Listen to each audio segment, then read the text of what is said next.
Hey guys, welcome to the daily news analysis of 13th of February and 12th of February. Though the date is 13th of February today, but we are going to discuss the news of both these dates, right? Because in the yesterday I haven't covered it. So yeah, the first news about India and Oman has agreed to isolate sponsors of terror. Now, the two countries have acknowledged that terrorism is some sort of factor, and it is kind of interlinkage between the stability of both the regions, that is the stability of West Asian region as well as the stability of Indian subcontinent, right? So both the countries have come forward together to take measures against this terrorism, right? So that's why this was the news, and the two sides have also emphasized on the needs to isolate and sponsors and supporters of terrorism, and the indirect aim was against the Pakistan. And also guys, the both sides have agreed that international community must come forward and take strict action against it, right?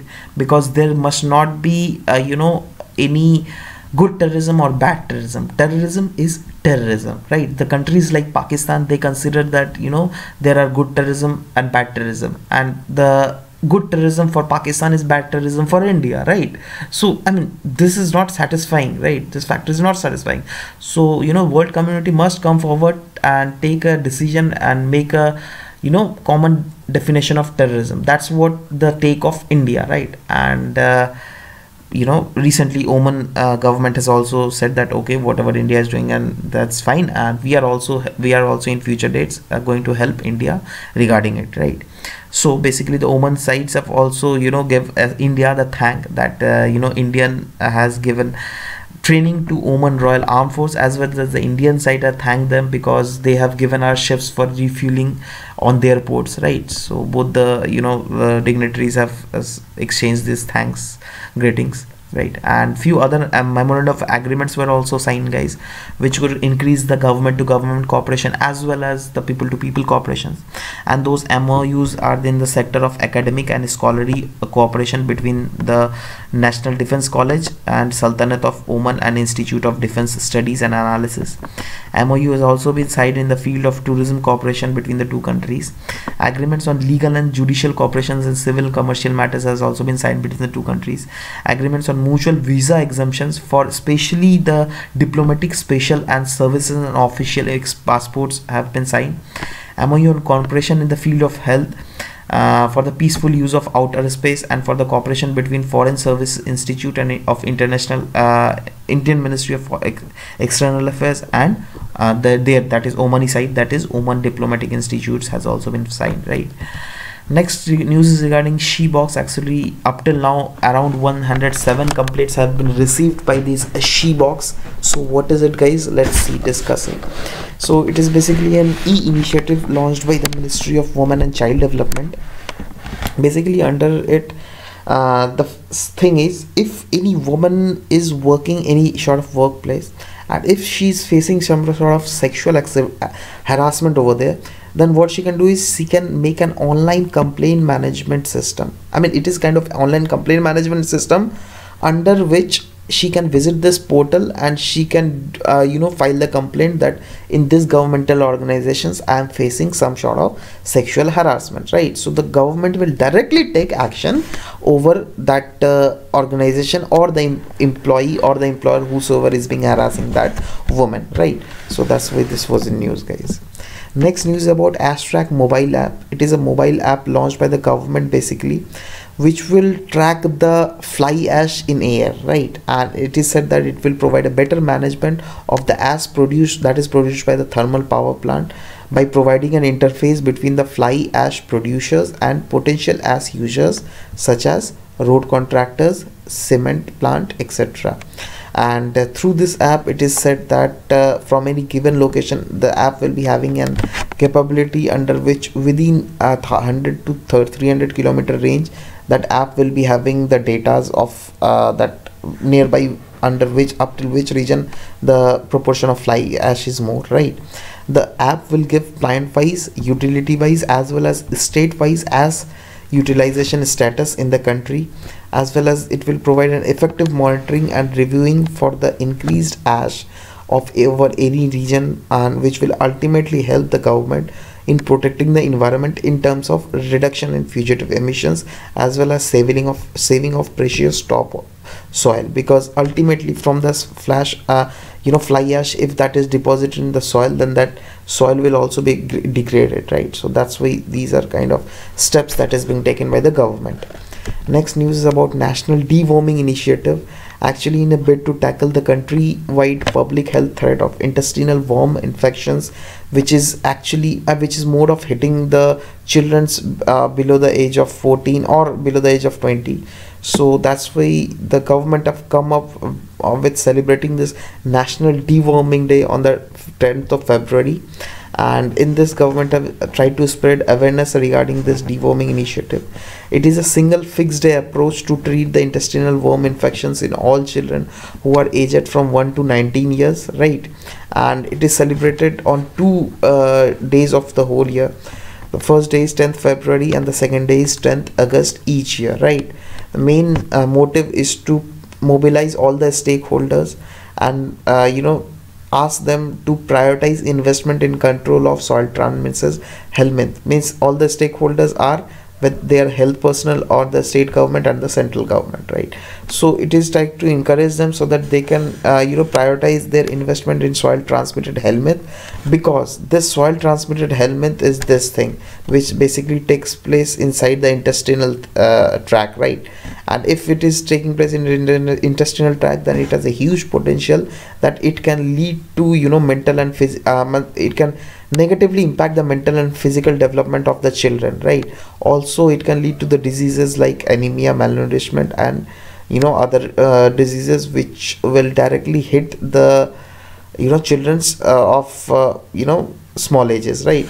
In fact, few datas are also available that from a data of report Children in India report, right, which was published by the Ministry of Statistics and Program Implementation on the year 2012. That report said that the number of stunting and wasting as a percentage of children in India are 48% of children under the age of 5 are stunted and 19.8% of the children are wasted, right, which are all indicating that half of the country's children are already malnourished. And it is said that directly or indirectly this soil transmitted helminth or the worm infection might be the reason behind this kind of extreme and these kind of datas, right? So that's why this is the initiative of the government, so that government could in coming future government can do away with this kind of worm infection in basically children's. Next news is about education impact bond for India, guys. Actually, Britain's Prince Charles has basically launched a new $10 million development impact bond, which will help which is a kind of fundraising initiative by British Asian Trust. And it is said that it is the largest bond of this type in South Asia, which was set up 10 years ago by this British Asian Trust, and the main aim was to fight the poverty in South Asia, right? Now this launching of education impact bond is said to improve the condition of education of around more than around 2 lakh children of India, right? And mainly the intent is to improve the literacy and numeracy learning levels for the primary school students from marginalized communities in India. And under the initiative, guys, this development impact bond will provide funding to local non-for-profit delivery partners in India over the coming 4 years, which will deliver a range of operational models including principal and teacher training, direct school management, and supplementary programs, because these are the few things which has the potential of changing the educational attainment by the children's, right?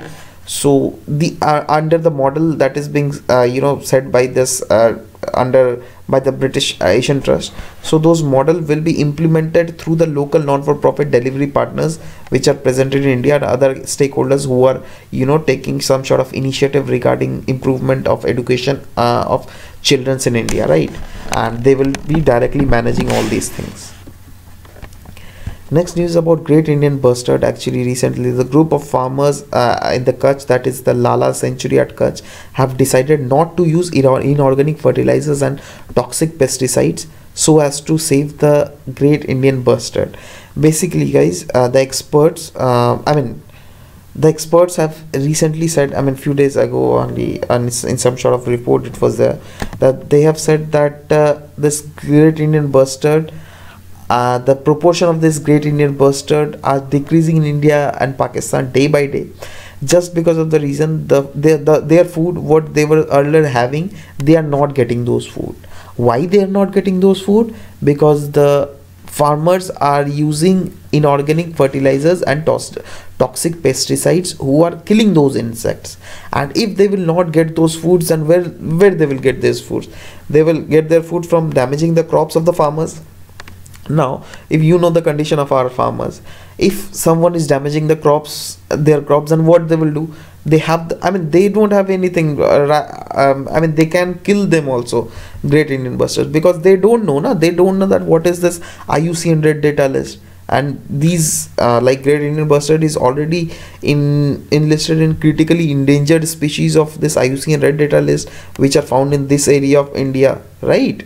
India and Pakistan in fact. So that's why the group of farmers have come together, because they were aware regarding this great Indian busters. That's why they come to know that okay, this might be the reasons. That's why from now onwards we will not going to use the inorganic fertilizers and toxic pesticides, because they are indirectly killing these great Indian busters, right? And yeah, it is also scheduled, it is also listed in the Schedule 1 of Indian Wildlife Protection Act 1972, right? So this was about it. Next news is 3 new eel species has been found in Bay of Bengal. Actually the scientists have discovered 3 new eel species along the northern Bay of Bengal coast in past few months, and the name are this one, which has been found in Digha coast of West Bengal, and other 2 names are this one and this one. Just read through it guys, and they are discovered at the Visakhapatnam coast of Bay of Bengal, right? And regarding eels guys, eels are mostly found in the bottom of rivers and seas, and across the world around 1,000 species of eels are there, and India itself around more than 125 species of eels are found, right? Next news is India post marginal increase in the forest cover, right? Actually recently the state of forest report has been published, and in that it has been found that the forest cover in India there is marginal increase in that by 0.21% rise, and that has taken place between 2015 and 2017. And though from the forest policy of India guys, the target of India is to increase our forest cover by 33%, but the target is still far to reach. Actually presently if you see the condition of India, then India is ranked 10th in the world regarding the forest cover, and with 24% of the land area under the forest and tree cover, we are lying at a very low rank. We have to increase this rank also, right? And much of this increase are attributed to few factors. Those factors are conservation activities which are taking place because the government is taking very much proactive steps in increasing the awareness for the plantation of trees, right? So that might be one of the factor. And the second factor the article is suggesting is interpretation of satellite data has been also been improved, because recently in recent phases we have launched many sort of satellites which are advanced, which are having high capability of giving the ground report, like Cartosat, right? So those kind of satellites are somewhere said that from those satellites we are getting clear and very exact imaginary, so that it is very easy for the government to notify that how much area is under the actual forest cover. Also guys, in this report it was noted that the northeast region have shown a bit of decrease in the overall forest forest cover, right? And the category of very dense forest, which was earlier enlisted in this data, so it was defined that any place where the canopy cover is more than 70%, right? So that region will be defined as very dense forest, right? And guys, it was seen from this report that there is huge rise in the proportion of very dense forest, right? And guys, regarding the canopy word, if you don't know that what is canopy, then just remember, say for example, this is the satellite image of any region, right? Now this might be the stem of a tree, but the the extent of the leaves of the tree will be like this, right? So this much area is known as canopy, right? See, I'm telling you, this might be the diameter of the stem, right? But the a region which will be covered by that tree through its leaf will be this much, right? And that is the canopy, right? So that's why it is under this category, the proportion of very dense forest has also been has also registered a dramatic rise. That's what written in this article.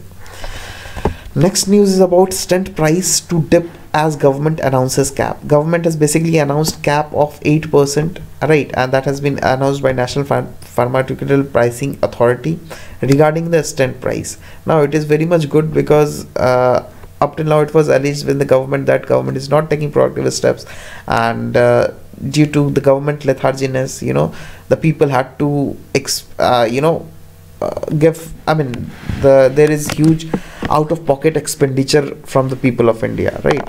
So that's why government have come up with the cap of 8%.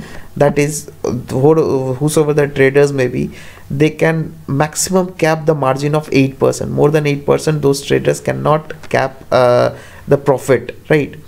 And with this, guys, basically it is said that in future the stent price will be coming down in India, all right, and the out of pocket expenditure will be reduced by the people of India.